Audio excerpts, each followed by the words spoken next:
Jadi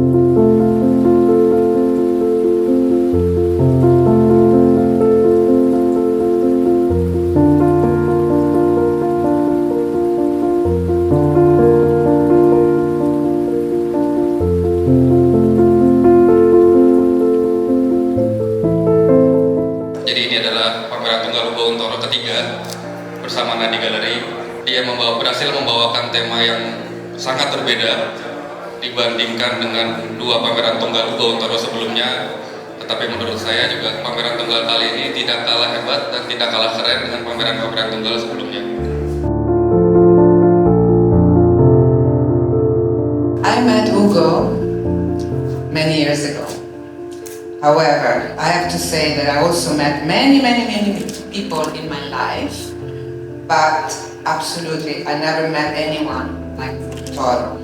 In an environment where technology advances faster than wisdom, in this world where the disconnection from our soul has become bearable and spiritual amnesia seems to become trendy, I feel that his work is particularly relevant. Ugo never stops to surprising with his power and with his capacity to slowly but surely renew a point of view, renew an energy. Now, for Ugo, I have a little something. It's actually a little poem. Okay, it's called La strada mia in Italian. La strada è lunga, ma il de più l'ho fatto. So dove arrivo, non mi piglio pena. C'ho il cuore in pace e l'anima serena, del savio che s'ammaschera da matto. Se mi frulla un pensiero che mi scoccia, mi fermo a bere e chiedo aiuto al vino. Poi mi carico e me la canto e seguito il cammino, col destino in saccoccia.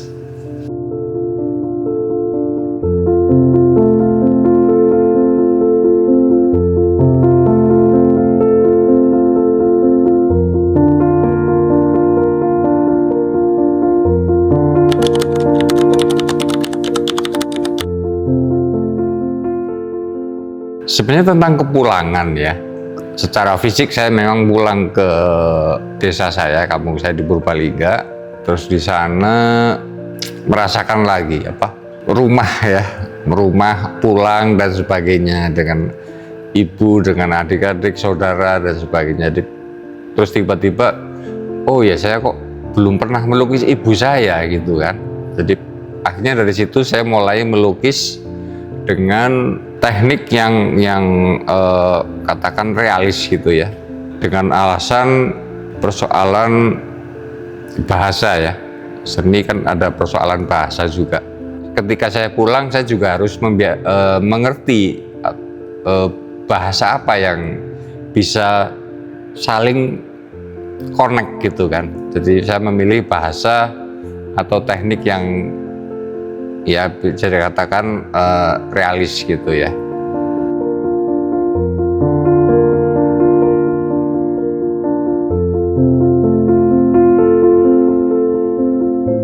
Saya akan mempersembahkan kepada Ugo secara khusus suatu teks yang sudah saya siapkan. Hadirin sekalian, para pecinta kata dan rupa, sebagai seorang yang telah beberapa kali terseret dan terpantik dalam pusaran percakapan dengan Ugo Untoro, seorang pencari, petualang yang tak henti memaknai makna di balik warna, garis, dan kenangan.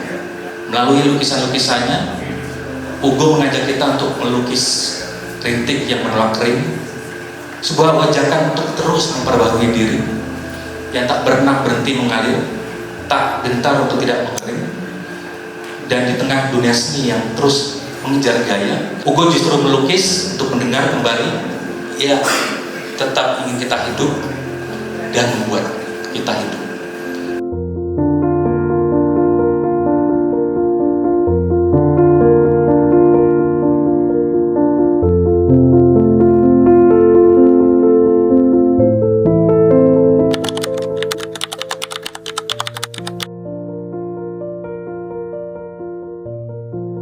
Menurut menurut saya yang paling menarik adalah cara dia untuk menuangkan pemikiran dia, dilema dia, dan apapun yang merasakan dia ke dalam karyanya.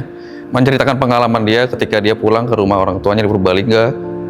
Kemudian yang menarik juga adalah bagaimana cara dia bermain-main secara visual, di mana bisa dilihat ada beberapa karya yang terkesan tidak selesai. Tapi sebenarnya setelah berbincang dengan Ugo dan mempelajari lebih lanjut mengenai pola pikir dia dan kepribadian dia, sebenarnya itu semua adalah karya yang sudah selesai, dan itu merupakan karya yang sangat menggambarkan pribadi Ugo itu sendiri.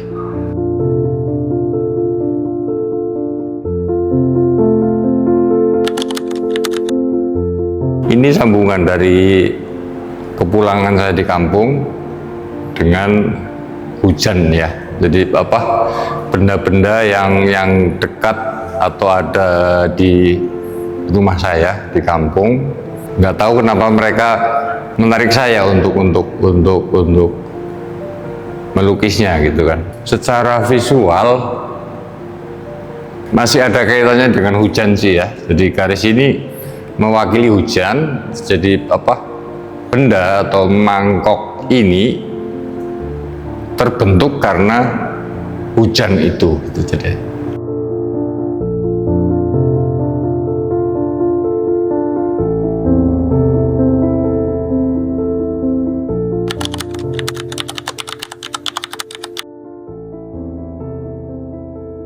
untuk pameran ini secara spesifik saya melakukan sejumlah percakapan ya di rumahnya, di studionya. Ugo mengizinkan saya untuk juga berimajinasi. Tentu saja imajinasi yang saya kembangkan ini betul-betul berangkat dari percakapan. Ugo bilang kesan dia pulang kampung itu sangat penting. Dia berangkat dari pertanyaan, saya mau pulang kemana ya gitu. Nah itu kemudian begitu dia pulang ke kampung halaman, tiba-tiba dia tergerak ingin melukis. Dan apa yang dilukis itu ya memori-memori dia pada waktu saat dia kecil.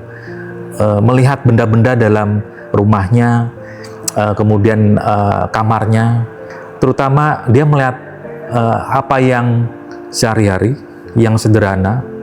Jadi kalau misalkan kita lihat karya-karya rupanya ini, membuat saya yakin bahwa mungkin Ugo itu pribadi yang romantik. Dia bisa memberikan rasa. Nah bagi dia dalam pameran ini, hujan itu membentuk objek. Dan saya sebagai penulis untuk pameran ini tergerak terus dalam serangkaian percakapan itu.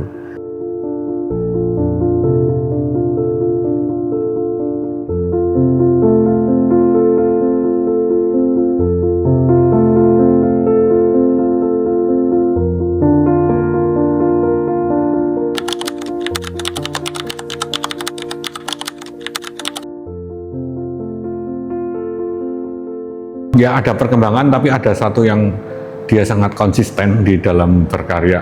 Saya melihat Ugo itu apapun yang dia kerjakan, apapun yang dia goreskan, apapun yang dia buat di karya 3 dimensi, menurut saya itu ada unsur artistik di dalamnya. Dan itu saya pikir sesuatu keunggulan dari dia, dan karya-karya dia dari dulu sampai sekarang juga tetap mempertahankan sesuatu yang puitis, sesuatu yang mungkin agak melankolis ataupun apa gitu ya. Ya itulah Ugo, dan kadang-kadang saya juga tidak menduga ada semacam karya atau pemikiran sehingga muncul karya seperti itu. Seperti contohnya misalnya tumbukan hujan. Saya anggap itu hujan itu adalah air yang ya akan tergenang gitu. Kok bisa menjadi tumpukan yang dia seolah-olah perlakuan hujan itu seperti benda padat yang bisa disapu, disusun untuk menjadi satu tumpukan ataupun apa. Ya itulah Ugo yang sangat menarik, dan dalam hal teknik dan yang lain dia sangat liar, sangat bebas, suka-suka dia aja, dan itulah yang menarik bagi saya.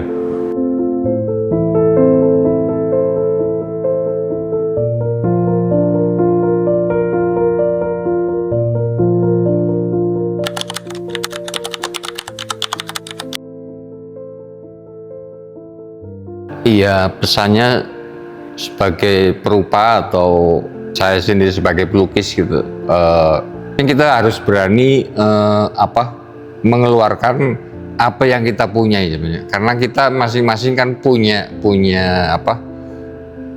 pandangan sendiri, punya kelemahan sendiri, punya kekuatan sendiri. Jadi kita harus berani menampilkan itu.